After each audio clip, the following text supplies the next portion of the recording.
Welcome to the BiggerPockets Money Podcast, show number 259, where we interview Grumpus Maximus and talk about the oh-so-exciting topic of pensions. But the fact of the matter is there are still pension systems today that are not very well run, and they don't have enough money to meet all future obligations as the actuarial scientists have determined what those future obligations are. Hello. My name is Mindy Jensen, and joining me today as guest host is Joe Saul-Sehy, author of Stacked, Your Super Serious Guide to Modern Money Management, and creator and co-host of the Stacking Benjamins podcast. Joe, thank you for having nothing better to do today. You kidding me? Hang out with you, Mindy? An opportunity like that? I threw everything aside.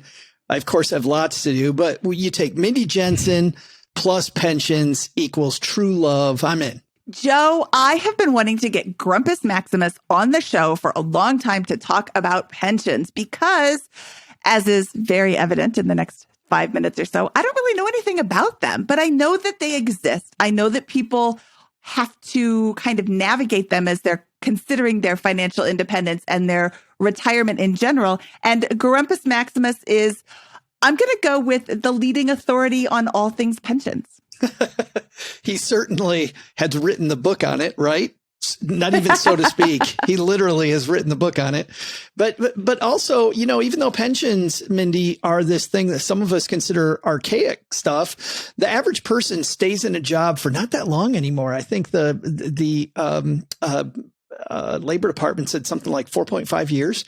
So there's a chance that you're going to stumble upon in your job search a job that has a pension. And pensions, like we hear, have lots of math involved. There's lots of things around vesting and about how much you get depending on how long you're there. So clearly knowing how a pension works, whether you have one today or not, is going to be something that'll be great to have in your wheelhouse. I agree, Joe. I think that like right now I don't have a pension, but I could potentially get a job with a pension. Maybe BiggerPockets is going to listen to this show and say, we should have a pension. They're not going to. But it's nice to understand this. And I would like to say, if you are listening to this show and you're like, oh, I don't have a pension, maybe I don't need to listen. First of all, you do need to listen because Joe Saul-Sehy is here. Grumpus Maximus is here. But if this is not something that pertains to you, but you know somebody who could benefit from this information, please share this episode with them because Grumpus comes in and shares just an absolute boatload of information in fairly easy to understand terms with regards to, you know, how a pension works and things to consider when you are considering separating from your job that has a pension. I've known Grumpus online for a long time, so I'm excited to meet him finally. And I know that when Grumpus talks, people listen, so I can't wait to listen. He's like E.F. Hutton. Grumpus Maximus, welcome to the BiggerPockets Money Podcast. I'm so excited to talk to you today because I don't know anything about pensions. Thank you, Mindy. I'm excited too. I got my excited face on. I was wondering how that was different than your normal face, Grumpus. Yep, it's the same. I have a coffee mug that has all my different emotions, and it's all the same picture that my wife gave me. Which is good, by the way, when you're evaluating pensions, like you got to have that same face on because, I mean, I'm sure you're going to talk about it, but don't fall in love with it, right? Don't fall in love with it, and don't fall asleep while trying to analyze it either. So it's good to, you know, be able to mask the fact that I fell asleep. Yeah, too late, because sometimes reading all that paperwork is boring. You know what? I said sometimes. It's actually kind of most of the time reading all that paperwork is boring, but not reading all that paperwork can cost you a lot in terms of money, in terms of lifestyle, in terms of time. So something you said to me when I first reached out to you, you said not every defined benefit pension is worth it or worth staying for. Isn't the pension like the best thing ever? It can be. It depends on the person. So, you know, a defined benefit pension is a pension you get paid after you've worked at a place, an employer for so long. So that might be government work these days, or it might be one of the few private industry jobs that still have a defined benefit pension in the U.S. There's only about 8% of them that still offer one. But on the public side, you know, at state, local government level, it's still fairly common. So you work at a place for so long, you earn a certain amount of money, and then what happens at the end of that career is that they run that through typically some kind of calculation to determine how much you're going to get paid in retirement. So that's what a defined benefit pension is. And every pension is different. Every pension system is different, almost by design that way, because they're designed to keep people at jobs, to create worker retention. So depending on who's offering the pension and what issues they're trying to overcome to keep people out of job, depends on how generous the pension is. And that's where you get into is it worth it? The generosity of a pension and also the pension safety helps determine whether or not staying for a pension is worth it, because not everybody wants to stay the 20, 30, 40 years that it takes to qualify for a defined benefit pension. Okay, so I have a question from an I don't have a pension position. If I am working for a job and they have a pension option, is that always a mandatory contribution? Employer by employer. Okay. So this is one of those things where, again, every pension is a little bit different from each other. So some employers have it mandatory, like many teaching jobs, because they're state or local government jobs, it's mandatory. So you would contribute a certain percentage of your pension, a certain percentage of your paycheck each month into that pension system. Others is optional. Others don't require any contribution at all. So for me, for instance, I'm retired U.S. military. We don't set aside any money out of our paycheck. The government just does that automatically. So it's part of the reduced pay you get compared to the private sector. Okay. And if it is mandatory, how do I get that money if I haven't worked there for 20 years? So again, pension by pension, but many pensions let you cash out if you want to leave the job. So they'll at least cash out what you provided or put in as contributions, depending on how long you've been there. Some may actually allow you to cash out the full value. Some pensions don't run a cash value, though. So that, again, pension by pension, the newer ones actually run a cash value. The older ones do not run cash values. So they may let you take it when you leave, and they may not.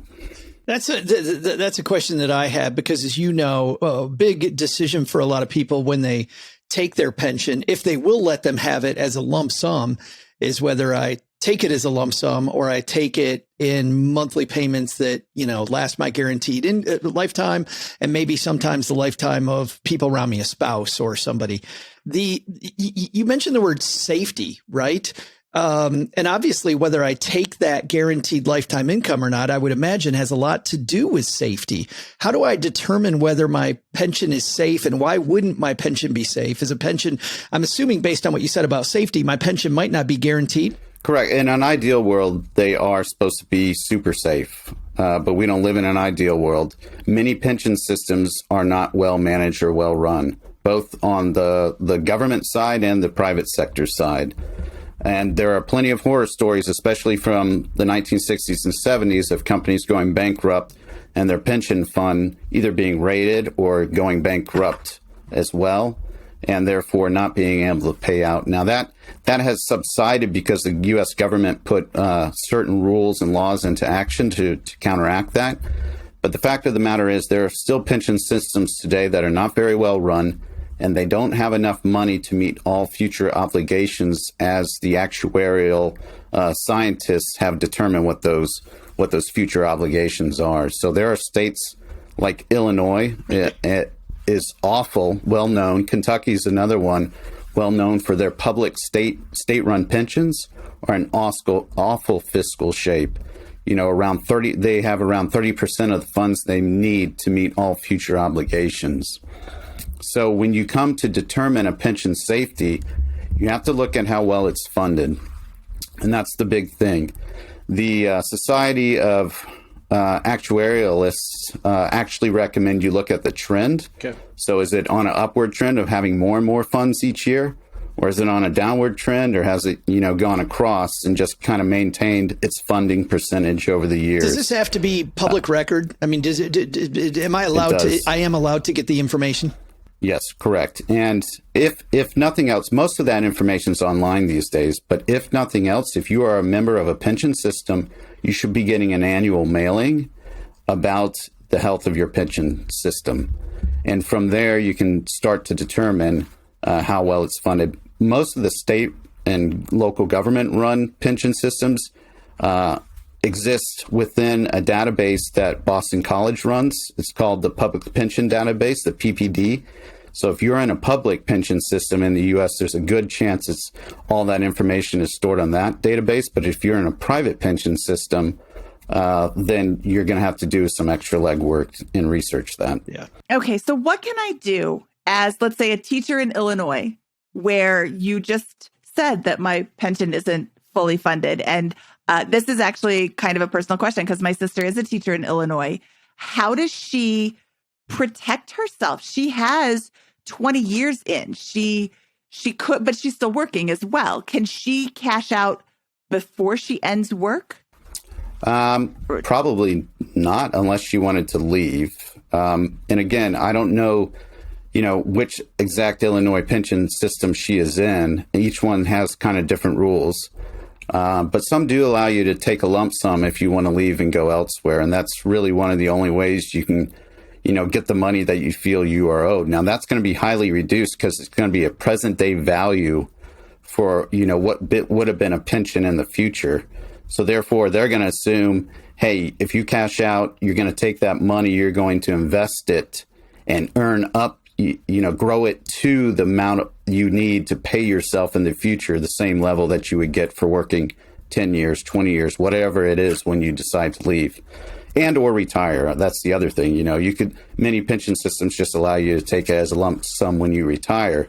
And some people prefer to do that because maybe they either don't trust the system to be there or the pension plan to be there, or they want to leave a legacy beyond just their immediate family, which all pension systems in the U.S. have to at least provide that option. You can leave it to a spouse or underage children if you have children under the age of 18.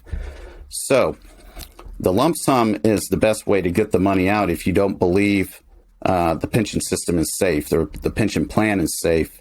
It's not necessarily offered at every time and every level you go along the way. So sometimes there isn't a way to get it out, unfortunately. Now, even in a state like Illinois, with badly managed pensions, they have state worker laws and state contract laws that protect the pensions. In fact, it's written into the state constitution of Illinois that the pension state system is protected.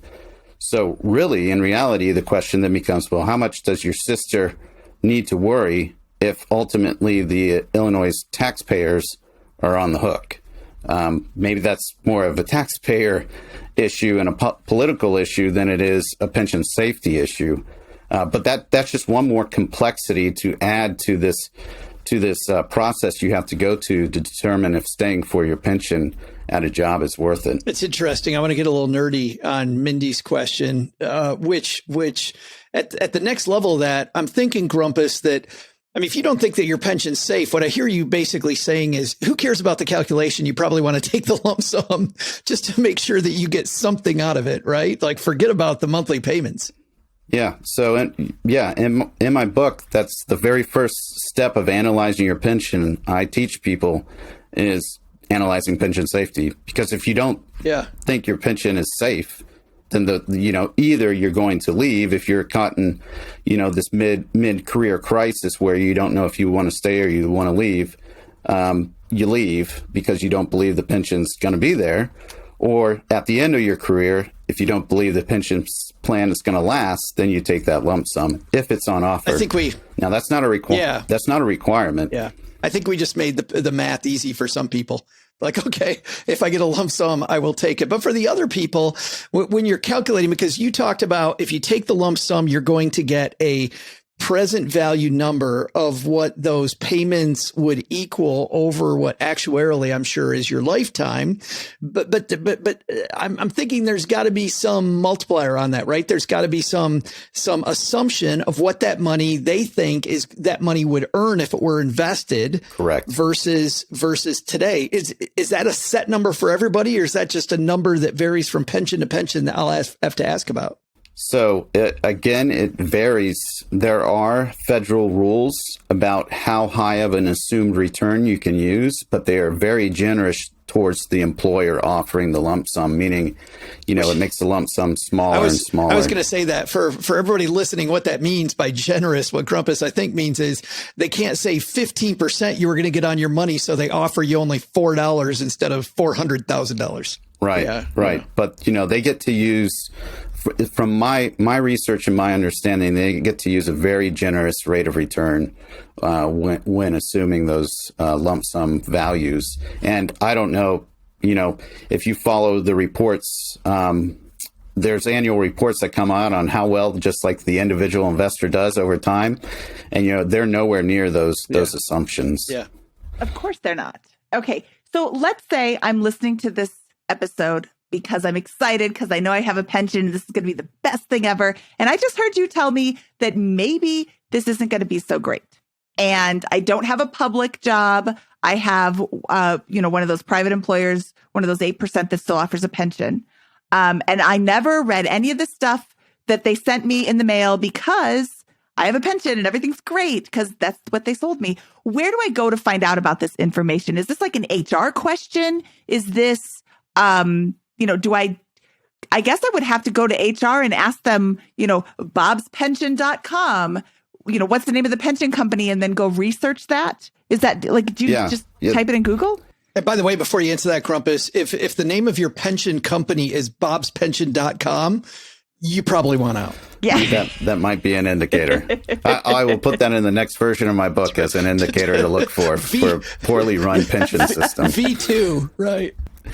So, Mindy, yes, you go to HR, especially if you're in a private firm that offers them. Now, the good news is, if you're still in a private firm that still offers them, that means the firm's probably been offering it for some time and they know what they're doing because all the other ones have gotten out of the business of providing them. But a pension is a human resource tool. It is a tool that employers use for retention. So therefore, it is run through the benefits portion of employment, which typically runs through HR, right? So a visit to HR is always a good first step if you have more questions about a pension. There may be also pension reps within the employer. So those would be workers who have volunteered to sit through the pension meetings and, try and ensure that the pension system is being well run and the employees' best interests are being looked after. So those might be other people you might want to approach if you have questions about your pension. But ultimately, it is probably going to come down to the individual employee who needs to do their own research. Hopefully, they've been pointed the way towards where those resources are so they can start going through those resources. You mentioned the word generous earlier about whether a pension's worth it or not. It depends on how generous companies are. What are some of the metrics that help me know whether a company's being generous with a pension or if they're being stingy? So that's a great question because, up to this point, we made it sound like pensions are all bad, and they're not. Like, there are some great things about pensions, and the guaranteed income in retirement is one of them. But some pensions also have other benefits added on. They have a cost of living adjustment. So in a year like this year, where you have 5% annual inflation, your pension next year is going to adjust upwards based off inflation. So that's like my military pension. We found out just recently, I think we're getting 4.9 or 5.0 increase in our pensions next year. Because of inflation, right? So a COLA is one extremely generous benefit that would mark a pension that's more worth it than others. Healthcare is another one. Now, not all healthcare is provided through the pension system, but some are, and then many are also packaged into the greater defined benefits package that you get at the end of a career. But just as an aside, Grumpus, to stop right there for just a second, because I think this is key. If you take it as a lump sum, that also for some of these companies might mean you forfeit that health insurance that you're talking about. Correct. Or if you leave early, that's the other one, right? So, determining if you're midway through a career and you don't know if you have the stamina, the ability, or even the heart to, want to do this for the next 10, 20, 15 years, whatever it is, leaving that healthcare on the table, it is potentially costly. And in fact, I just in April finished my master's thesis, for which I ran a pension survey. Yeah, I'm a total nerd now, right? Total pension nerd now. But in my survey, my survey asked, hey, for those who went through a stay or go decision somewhere in their pensionable career, what were the features, the added features within your pension system that made you think the most about staying? Healthcare was the number one added feature, and it was number one by more than 10 percentage points over number 2 and 3. So healthcare is always on the top of the list for American, U.S.-based pensioners or pensionable workers, where it may not be so much in other countries like Canada that has a nationalized healthcare system. But definitely, if you're in a U.S. pension and healthcare is tied to your U.S. pension, that is a more generous pension than ones that don't have healthcare tied to it. Yeah, for sure. That's one of the number one questions that I get. Usually the show is focused on the journey of an early retiree. And that's one of the number one questions is, what do I do for healthcare in the U.S. once I'm retired? Because your healthcare is tied to your job, which is so stupid. Yeah, absolutely. What are some other things? You said healthcare is number one, 10% over numbers 2 and 3. What else? What other options are there? There's the immediate payout. So many pension systems will not pay you until you reach a certain age. Some pension systems will pay you upon reaching a certain tenure or reaching a combination of tenure and age, often known as the 80 rule for the pension systems that use that. So it's a combination of tenure plus your age. If they add up to over 80 or 80 or over, then you can take your pension right away. But for instance, again, U.S. military or even the federal government, sometimes if you, like I hit 20 years and retired, my pension started the next month. So that's an immediate pay and it pays me for the rest of my life. So therefore that is far more valuable of a pension than a pension where I would have to wait till 65 to start collecting the money. Because I'm just going to get more payments over time, and B, that just provides me a greater flexibility within retirement instead of having to rely on my investments or other things to get me through to the point where the pension starts paying. So immediate payout was the number 2 pension feature that made people consider staying the most from my analysis. I've already mentioned COLA. Again, a very costly but generous feature to provide for employers. It's costly for them because they keep having to pay more and more money each year because inflation typically always goes up.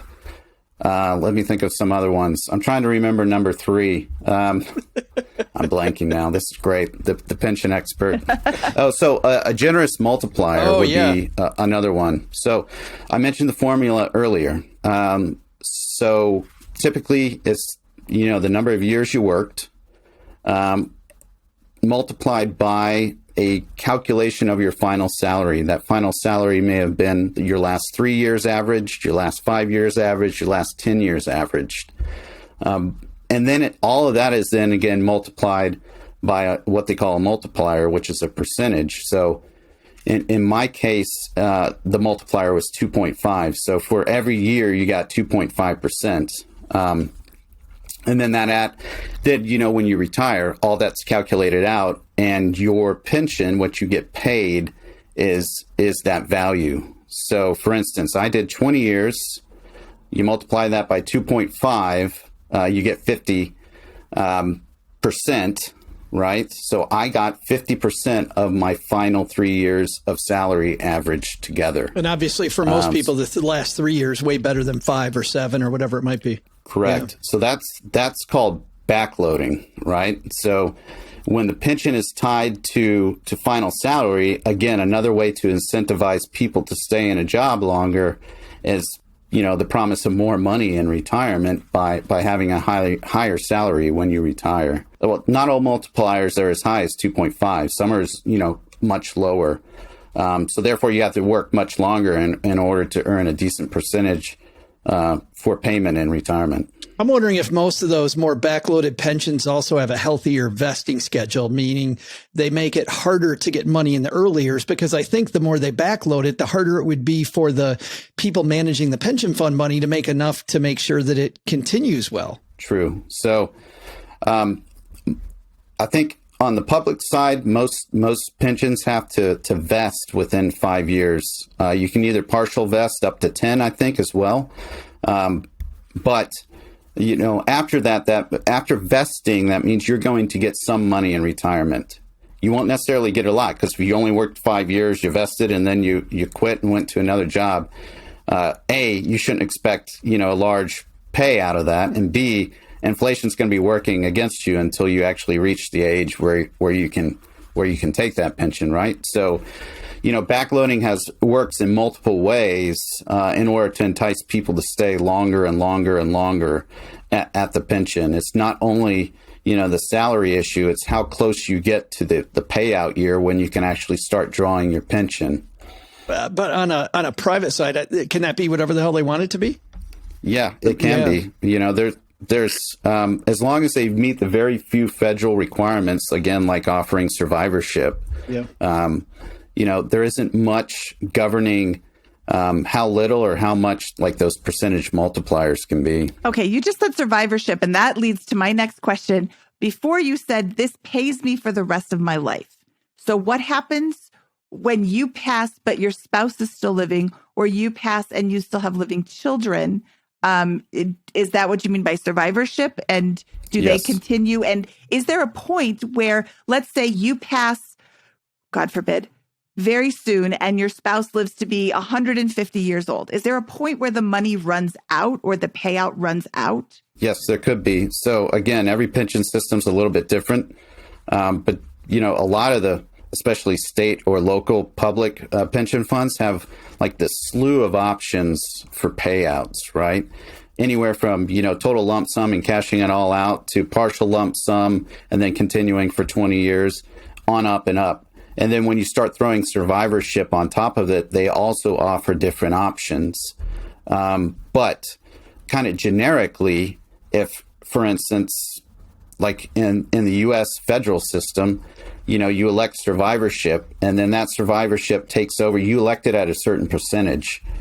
So for us military, the highest percentage we can elect to pass on to our spouses is 55% of our pension payments. So,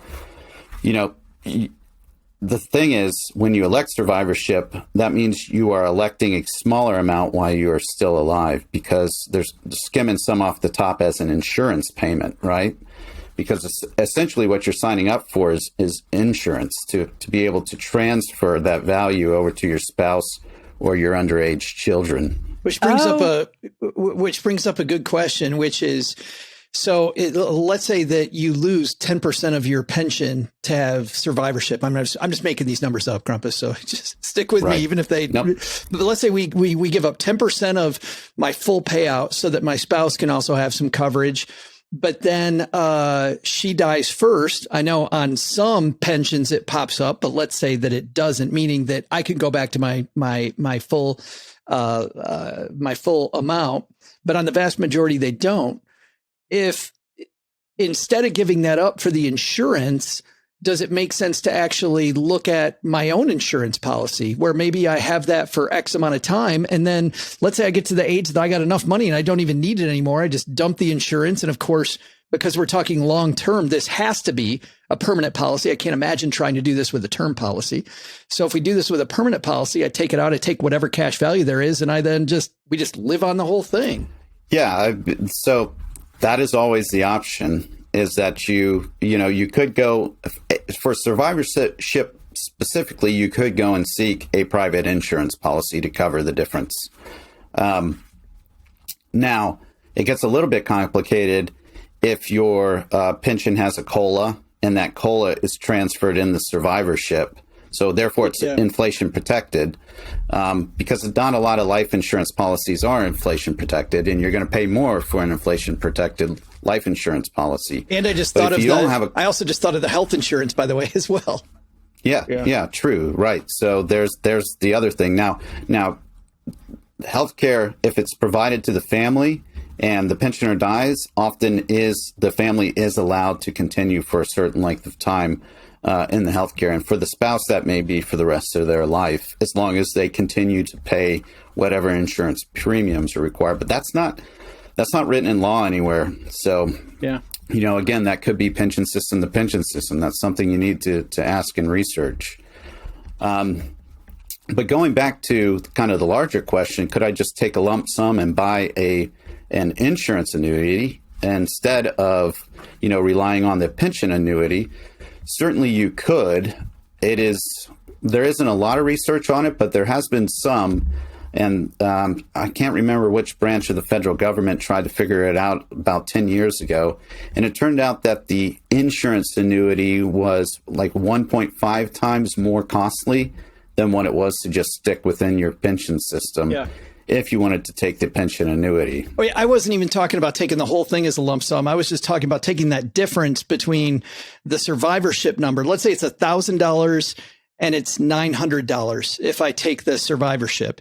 I take that $100 and instead I take that $100 and which I would have lost anyway, and I buy my own life insurance with it, right? Which will then cover it. Yeah, you could do that. Yeah. You could do that. Again, you're going to have to run the calculations on whether or not that's cost effective. Well, and I think to your point, the healthcare kills it immediately for me. I don't know that. I mean, how do I justify getting rid of healthcare for my spouse? Yeah, that's if it's tied to transferring the pension over through survivorship. If it's not, so for instance, again, the military system, just because I did 20 years, my spouse is now eligible as a spouse of a retiree for life, as long as we don't get divorced. Or she knocks me off and she would get it, I don't have Grumpus Maximus as a moniker for no reason at all, right? It is kind of tough to live with me from time to time. Do pensions typically have an end date? Like, let's say that in the situation I shared where your wife lives to be 150, let's say you live to be 150.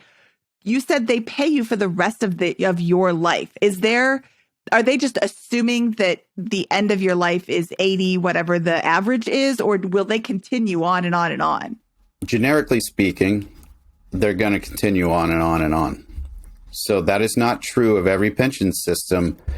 Again, going back to the types of pensions that offer a menu of different payout options, some of those options are timed. So, they'll pay you for 20 years or they'll pay you for 30 years. The advantage is you're going to get more each payment than you would otherwise, right? So if you just let it run till the end of your life, they're just going to use the actuarial assumptions of you being, a white female, certain age. On average, you're going to live this length of time.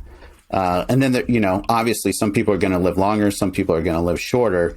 And, just like insurance works, you kind of average out the group. And that's how you continue to have money in the pot to be able to pay out, because some people die early, some people die late, right? But again, it goes back to the individual pension system and what they offer as payout options over time. Okay, so what I keep hearing you say, and it's not like I'm not trying to say, you just keep saying it depends, but it really does depend, and it's all specific to the pension that you're part of. So what I'm hearing you suggest to all of our listeners who have pensions is this is a research opportunity. And if you have a pension and you want to be able to take any part of that pension as a payout, as a lump sum, whatever, you need to do your research. You need to dive into your pension specifics and talk to HR, talk to your pension reps, and get all the information that you need about your specific plan. But the health insurance thing that's huge. Well, and also, Mindy, to add on to what you're saying, what I'm hearing too from Grumpus is that, these are irrevocable decisions. It's not like whether I'm choosing 6% or 8% to go into my 401k and I can go back and change it tomorrow. Like when you say need to do your research, like this is you got one shot. So this isn't something you pick up the day before or 15 minutes before and just casually check a box. Like there's some decent math here. There is. And, I don't want people to be put off or intimidated by it. I've tried to make it simple on my website because I'm not the smartest cookie, but, other people are smarter than me. So I've provided a bunch of different ways to try and help people do all that research and figure out all their various options, especially if they're considered leaving the career, the pensionable career behind for greener pastures, but also as they prepare for retirement as well. Because you're right, Joe, there is no undoing a survivorship election. And, the risk of getting survivorship wrong is that you die early and then your dependents don't have enough money in what would have been retirement. And maybe a spouse has to return to work, or a teenage, offspring, son or daughter has to go and get a job just to help support the family or something like that. That would be, the worst situation you could leave behind. And again, you're right. It's you make this decision once and you live with the consequences. So again, and Mindy, I am saying you have to do the research.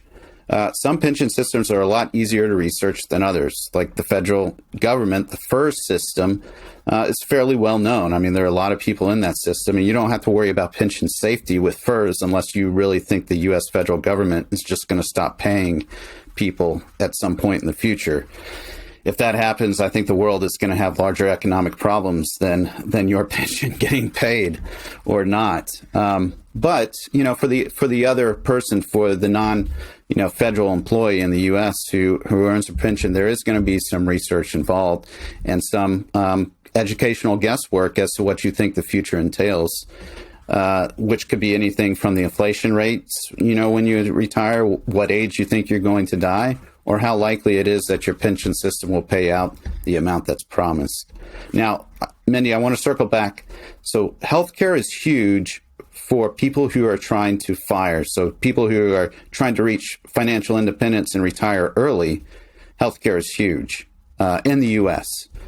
Because oftentimes they don't have another way to pay for it for those intervening years. So let's, you assume like the standard retirement age is 65. Well, Medicare kicks in, right around that time, right? So if you have a pension, and even if it doesn't have health care, but you plan to retire at 65, health care is going to be used. You're going to have the health care through Medicare.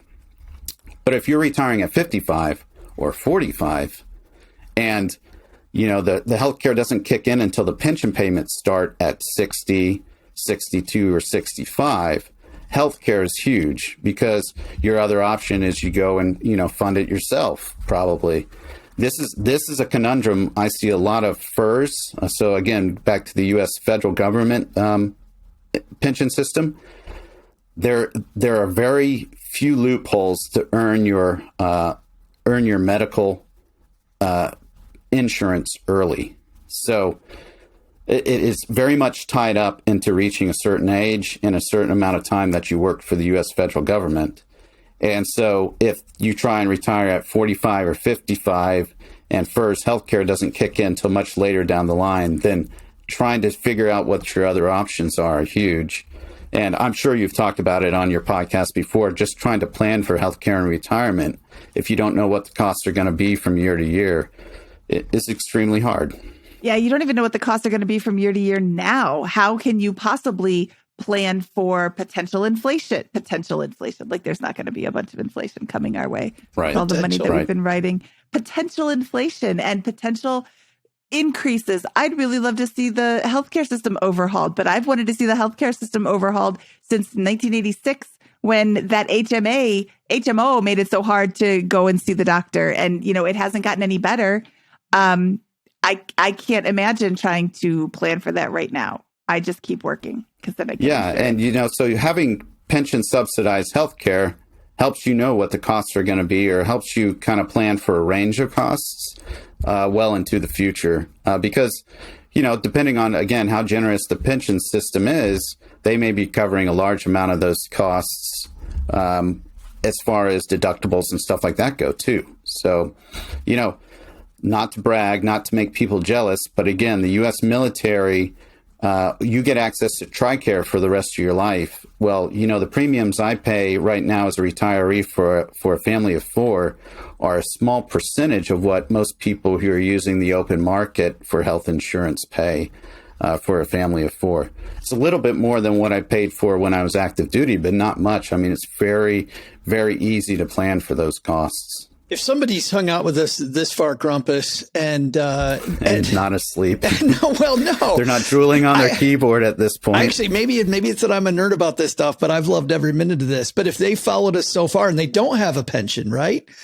You say things and people that don't have a pension might be drooling over this lifetime guaranteed income. That's a pretty kick-ass notion for people.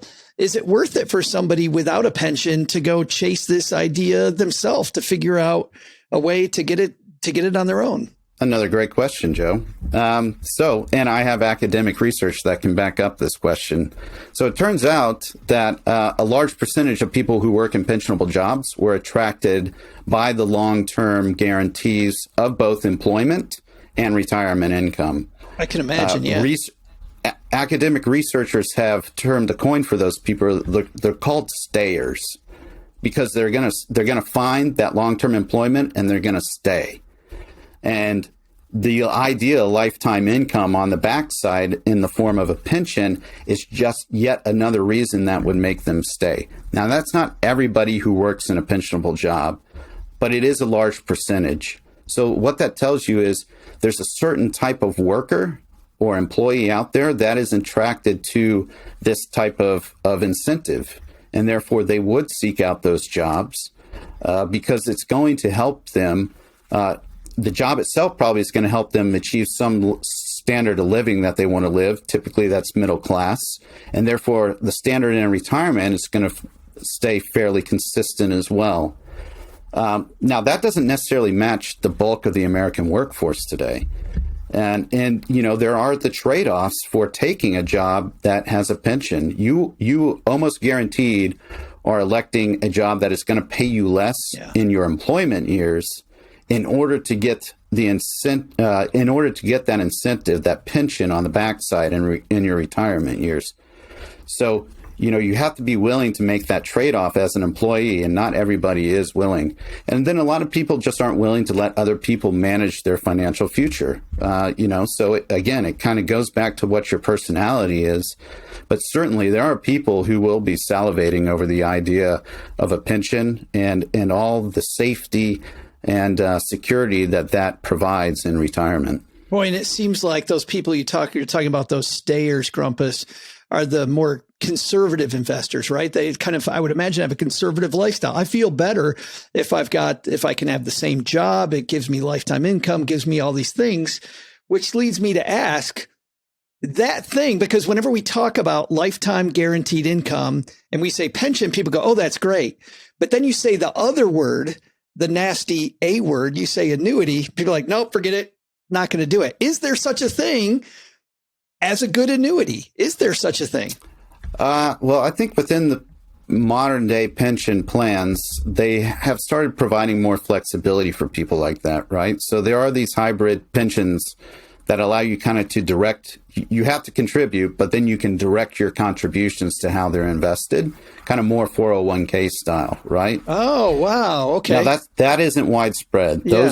Those are newer within, from roughly 2000 onwards, being offered a little bit more and more each year within the U.S. Because A, they're cheaper for employers to provide, and B, they're more flexible, and certain employees like them more. But going back to your question about, is there a good annuity? Well, I certainly think there is a great, reason, or I would rate the annuity I receive every month from the U.S., Department of Defense as a good annuity. I mean, I even though I struggled towards the end of my career with staying and having health issues and stuff like that, I certainly, now that I'm 2 years into retirement and I get that steady paycheck month after month, no matter what happens, despite COVID, despite the stock market spiking and crashing, that money just keeps coming in no matter what. There's a lot of goodness to that. I mean, that makes life planning a lot easier, even in a FI-er lifestyle, than many others who are just relying on their investments would have. So yes, there is some goodness to an annuity. You as the individual just have to determine if, the amount of life you give up in order to work in a pensionable career is worth that guaranteed annuity on the back end. Which, by the way, Grumpus, is specifically my soapbox, Mindy, which is the annuity company is effing this up. There are people that want to buy them, but the way that annuities get sold, the way that they're loaded with all these unnecessary fees, so people, so the annuity company rolls it. It doesn't have to be like that. It doesn't have to be like that. There are plenty of people like Grumpus is talking about that would buy the damn thing if the annuity companies would just do the right thing. Not enough annuity companies out there that make this not a minefield. And I don't know if anybody in the financial industry is listening or can change something, please God, do it. Again, did some academic research for my master's, and I came across what economists call the annuity puzzle. And the puzzle is why more people don't buy immediate annuities. Because from an economic standpoint, assuming the annuity is safe, which, economists make a lot of assumptions, but assuming the annuity is with a company that is, a reputable company and everything like that, the odds are it's a much better for you to buy an annuity than try and invest your own money. But the puzzle is more people don't take it up. So, we're talking like Nobel Award winning economists that tried to study this over time. I went to a symposium that was a bunch of industry experts and a few of us from the media at MIT. And MIT's been working on, to your point, Grumpus, this exact issue. And the reason that most of us came up with that annuities are sold and not purchased, to your point, is because the annuity industry has done it to themselves. They have totally done it. And by all the stuff, like everybody was sitting in a circle and they were talking just based on what some of these company officials were talking about. They don't freaking get it. Like they don't get how distrusted they are by the average person. I feel like if they built it on a more trustful platform, all the math works out. To your point, just they should be purchased. They should be. Okay, so this is shocking to me that Joe Saul-Sehy, former financial planner, would say an annuity is not an automatic, no way, why would you ever? Most annuities suck. Oh, they're horrible. Okay. So I consider myself to be fairly well versed in money, and I'm not a CFP level well versed, but I talk about it on a podcast. So clearly you can't put it on the internet if it's not all true. But I have never heard anybody say anything other than an annuity is an absolute garbage thing, except for people who have gone to the presentations and they're like, oh yeah, totally. That's great. I've never had a good experience with annuity, and I don't have any personal experience, but relatives have had them and it's just garbage. So this is very interesting that you don't hate it off the bat, Joe. And Grumpus he's got a master's in being smart. So he is not hating on it either. I think a master's in pensions. A master's in pensions, a master's in being well-versed in money. Well, don't get me wrong. How do you start? Don't get me wrong, Mindy.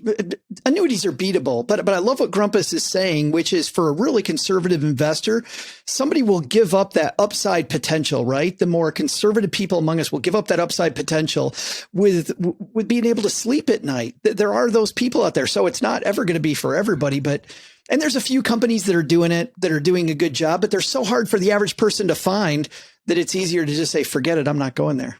Sorry, I just turned this into the annuity discussion. Yeah, well, let me steer a little bit back towards pensions. Thank you. So, yes, the companies may be screwing it up, but, the take-up rate on lump sums from pensions also indicates that there's some human behavior element as well. So there have been studies that have shown like as high as 50% of people who have the potential to take a lump sum instead of a pension annuity will take the lump sum.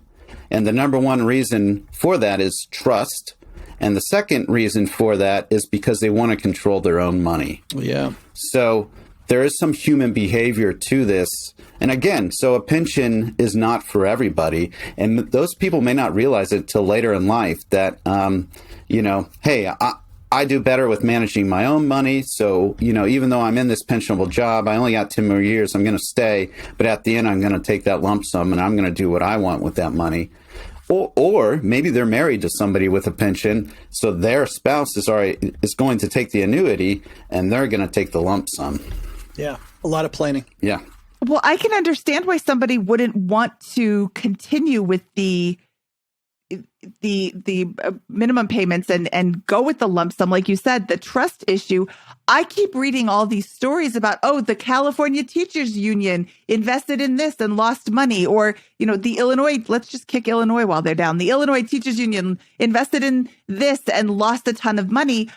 If I'm in a teachers union, I'm going to want to know what I'm investing in. It's the same thing that they just invested in and lost a lot of money. I'm taking my money and running. I can see that being a huge issue.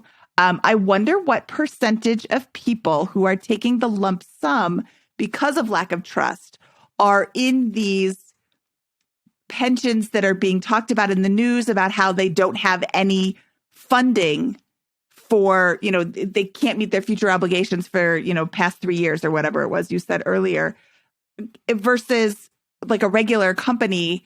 And they're like, I don't know if they're going to be around. Yeah, I don't have any statistics off the top of my head, but, practically speaking or logically speaking, I would say that assuming the employee is paying attention to what's going on with the pension fund, they only typically start to do that later in their career. If they see that the pension fund is struggling, they're probably going to take the lump sum. The take-up rates on lump sums are just too high for me to believe otherwise that people aren't going to try and cash out of a system that they think is in financial peril. Now, again, not every pension system offers a lump sum. It's not a requirement. So, again, it depends on what pension plan you're in and what the rules are as to whether or not you would even be offered a lump sum. Now, a lot of companies and pension systems like to offer the lump sum because it gets that obligation off their books, right? That's a future financial obligation. They don't necessarily know what's going to happen in the future. They have these generous discount rates that allow them to calculate these lump sums at a smaller value than what you might otherwise think the person is owed over time. So it's just easy for them to write a check. And this is actually what it's called in economics. It's called pension risk transfer. They transfer the risk to the retiree or to the person taking the lump sum. That risk is running out of money in retirement. So, a pension system, they assume that risk if you take the annuity because they got to continue paying you. The employee or the retiree taking the lump sum assumes that risk otherwise.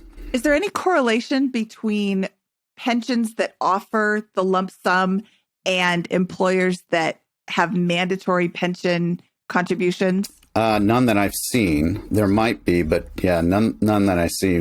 Why? I'm just wondering, let's say I'm a teacher in Illinois and I am required, I don't have the option to not contribute to my pension, but then I retire and the pension's like, just kidding, we don't have any money. Like what do I do at that time? I'm 65, I'm planning on my pension carrying me to my sunset. And all of a sudden, not only did I have to contribute, it's not even there anymore.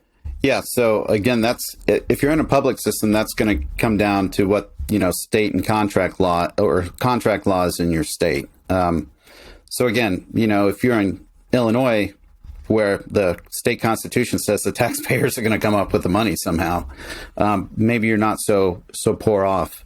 If you're in a state maybe like Texas that doesn't have a law like that, then, maybe you need to be worried. And you hopefully have started looking at that as you approach closer and closer to retirement. Now, on my website and in my book, I try to teach people different ways you can discount the amount that you technically would be owed based off the pension safety issue.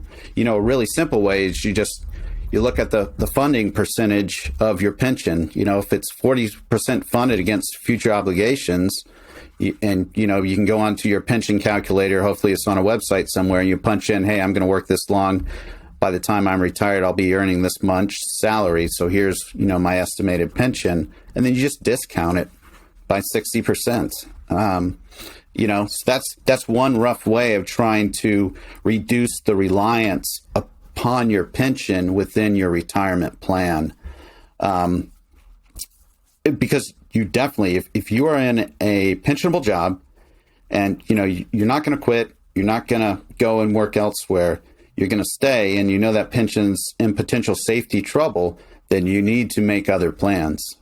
You need to start saving money and investing, through what other options. Now, hey, the great news is there that a lot of these, especially public pensionable jobs offer other ways to invest, like a 403B or a 457, right? So there are other ways. The conundrum is typically you're getting paid less as a state employee. So maybe you don't have the extra cash, the disposable cash, to actually utilize those vehicles. And as the Millionaire Educator has pointed out, a lot of these 403Bs and 457s are not particularly well stocked with great investment options either. So then maybe you look to some other kind of alternate form of income in retirement, like property from rental income, or you just try and go out in the stock market and just grow your money on your own through an IRA or even just through a normal taxable investment account. So I listened to the episode you guys had with the teacher, I think it was a couple months ago, from New Jersey, in which, she was trying to decide whether she should stay at a pensionable teaching job within New Jersey where she wasn't making much, but she was, actually saving and utilizing the other vehicles offered to her. Or go out into the corporate world and move somewhere else in the U.S., kind of where it would be more advantageous for her to, start the rental income empire that she wanted to start. That is what I term a perfect golden albatross moment. And the golden albatross moment is, that point in a pensionable career where someone starts questioning whether or not staying for the long term is really worth it. It's really within their best interests. And, people hit that point at different stages of their life.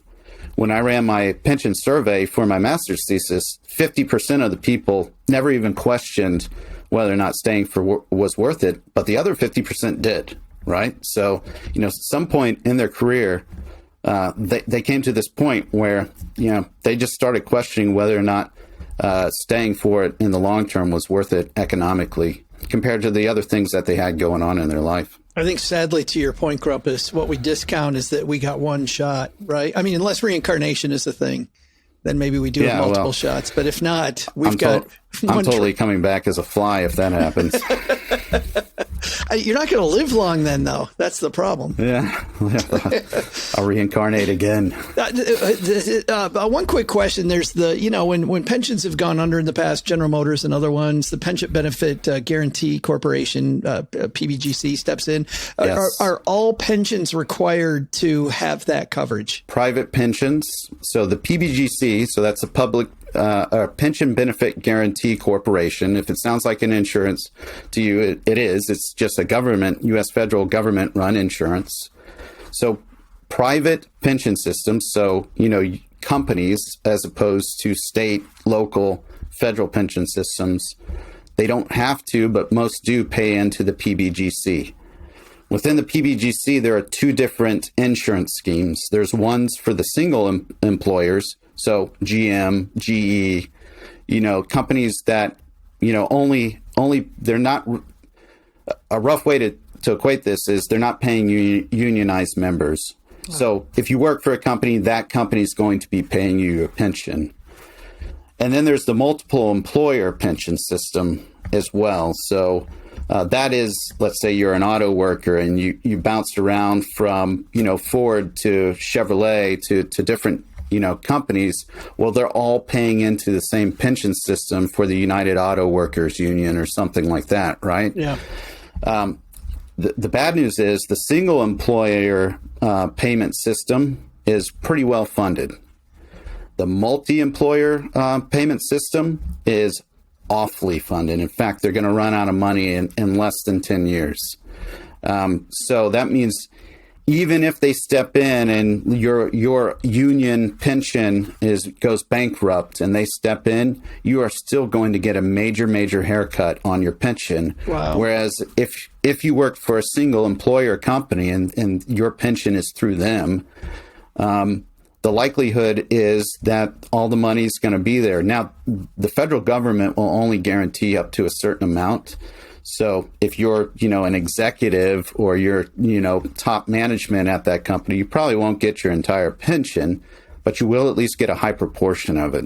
Which means, going back to that 403B or 457, and your point about those, I'll save my rant. I did my annuity rant today. We'll save our rant about 457s and 403Bs to next time. But I guess a good point is that if you take the lump sum off the pension, and I don't think we ever made this clear for a lot of people, although it's considered a taxable event, there's no tax due if you do it correctly, because you are allowed to do a direct rollover from that pension money into an IRA. So there will be zero tax due. You have to show the IRS you did it, but no tax due. So if you're going to take it as a lump sum, people remember to check that box. Yeah, and definitely ensure that that's the case. Yeah. Because again, most pension systems will allow you to do it, but it's not a guarantee that they will. So check before you make the lump sum decision. And yeah, definitely avoid the taxable event and roll it over into an IRA or something like that.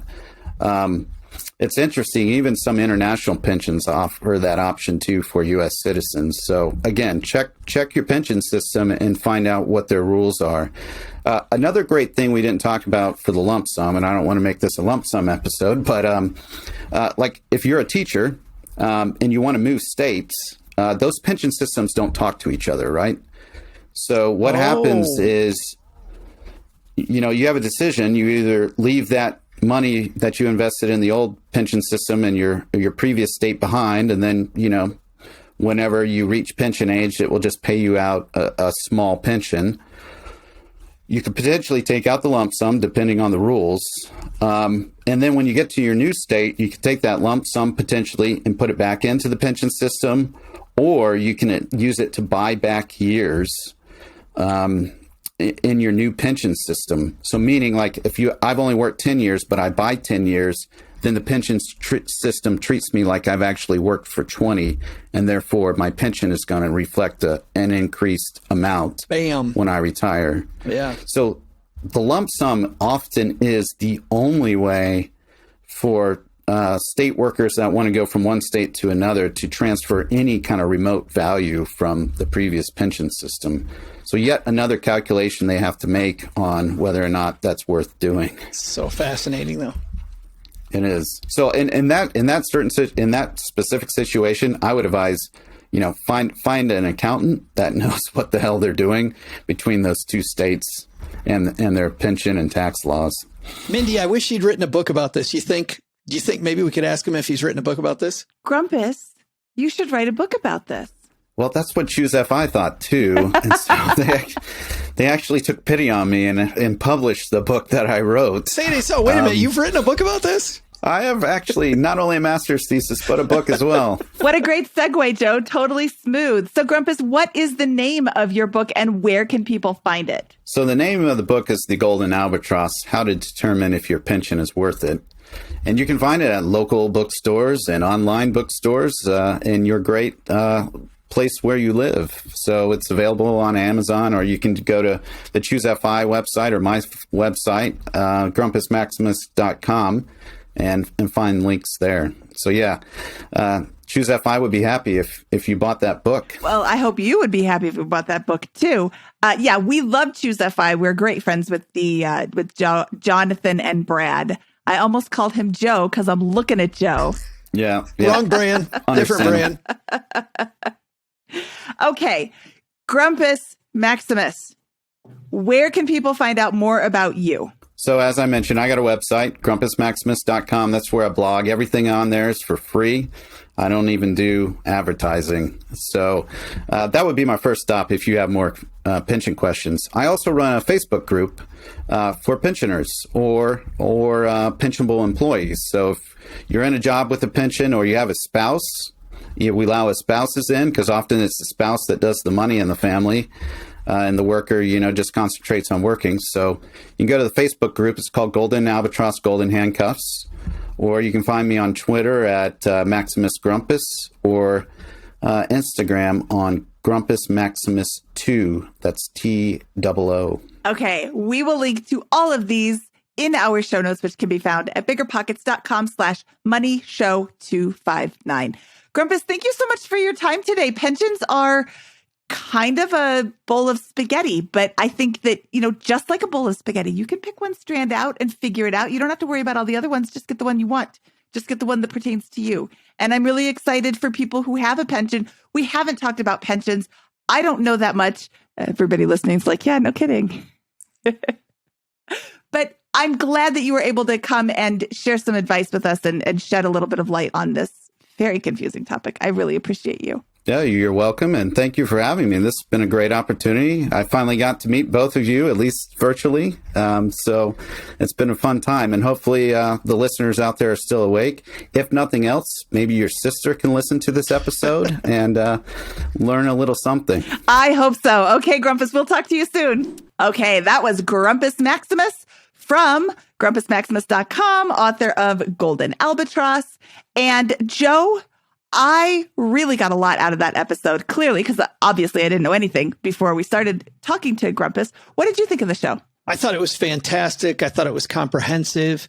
I thought that at the very least, if you went away from this not realizing that you got one shot at this, so you should really dig in. If you have a pension, you definitely need to dig in to get it right, because the fact that it's an irrevocable decision, that decision you make, and it's going to be so important. Also, the ideas around healthcare. I thought healthcare was, this recurring theme that came up.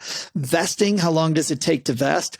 This idea of generosity, right? How many years, and is the pension backloaded? Like, some of those ideas he was able to make so entertaining, but also valuable at the same time, and give us lots and lots of tips that I feel like, man, if you run across a pension, at the very least, I feel like you've got a little bedrock to work from. I agree. I think that he had a lot of answers that were variations of, it depends on the actual rules of the pension. But what I heard him say is, it boils down to, you need to read your documents. If you have a pension, you need to know what your benefits are, when you get them, how much you can get, and is it even worth staying? And in some cases, like, he's got a military pension. Oh my goodness. He said the last couple of years, it was kind of tough to stay. You know what? At a military pension, and I'm 18 years in, I'm going 2 more years. 2 more years, yeah. 2 more years with 50% of his pay for the rest of his life, even if he lives to be 150, that seems like a no-brainer to give 2 more years to the company. On the other hand, if he's got to give 6 more years to get 1% of his salary for 12 months after he retires, that's a no-brainer to not stay. Forget about it, as they say. Absolutely. Forget about it. So I thought... No, because you need to finish up that thought, because I've got a whole nother thought. Wow, what a surprise. No, I thought it was very, very helpful to hear him explain the different options. But, the bottom line is, get out your documents, read through them. When they send the annual report, read through that, start educating yourself so you know what's there. Yeah. And then start that math early. When you're looking at the 20 years like he was looking at, have that math done over and over and over and over and over and over and over, and run different scenarios. If I'm married, especially with all those spousal options, there's so many different options. What's if it's Cheryl and I, if Cheryl dies first, if I die first, if both of us live for a long time, if neither one of us live for a long time, like we talked about, maybe, using an insurance policy instead. Can I do that? You can look at some of these more creative things if you start early. But, to broaden this out, it's really interesting and fascinating to me that when I was 20 and 22 years old, and I thought about the world of investing, I thought about how complicated it was, and then how there were 5 bajillion different things to think about. But one thing we made clear today is that a pension is really just another form of annuity, right? So we just took 2 things and put those 2 together, and now we kind of know how both of them work, because frankly, it is the same stuff, just offered through your company versus buying it yourself. But it's a lot like a mutual fund, an exchange traded fund. We think of those as 2 big time different things. really pretty damn close to the same thing, you know? So it's funny how the more you learn, the more you realize you can kind of lump a lot of these investment ideas together. And it makes this world that seems so confusing, so much less confusing and so much easier, a show like today. Absolutely, Joe. And I want to point out, I want to give you kudos for making what could be possibly the most important point of the entire episode is that when you choose your benefits, do I take it as a lump sum or do I take the, let it ride out over time? That's irrevocable. That was not even something that I knew. I mean, of course, it makes sense, but I didn't know about that before you said that. So I really appreciate you cementing that in people's minds. If you have a pension, you need to read the documents and you need to make sure that what you are choosing is what you really want. Well, thank you for that. And actually, the most important thing that I didn't say is that, of course, you take the lump sum and you put it in Shibubu coin. No? So don't follow Joe for investment advice in Shibubu coin. Not a thing. Joe, where can people find more about you? Yes, you can find me 3 days a week at the Stacking Benjamin Show. We call it the greatest money show on earth because as Mindy Jensen, who's been on it a lot, knows, it's a circus over there, Mindy. We tend to have a lot of fun, and I love being able to hang out with people like Mindy and Paula Pant and Len Penzo, and we have my co-host OG, my neighbor Doug. We have a good time. All in Mom's basement. All in the basement. And your book, when does it come out? December 28th. Stacked, your super serious guide to modern money management. It's a fusion of the Hardy Boys Detective Manual and the Cub Scout Wolf Guide.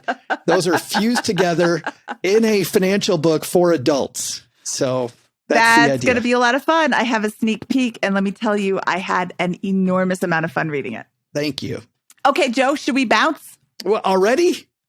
Already. Okay, fine. Okay. From episode 259 of the BiggerPockets Money Podcast, he is Joe Saul-Sehy, and I am Mindy Jensen saying, gotta bark, aardvark.